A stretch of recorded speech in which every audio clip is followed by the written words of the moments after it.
Bir çarkın karşında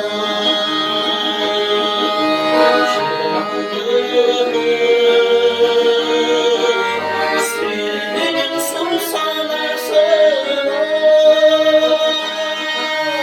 Sezin bir koslu koy boşaltan var Sen gittin çığızların arasına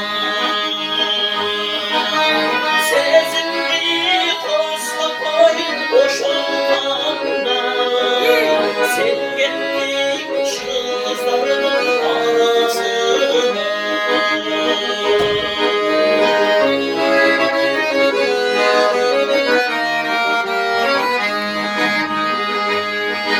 Yaşayan o şoltanla beni sildi Görsün bizden gelen elesinde Altın maktamlardan bozulmuşum Aman iki aklım yenisinde Altın maktamlardan bozulmuşum Aman iki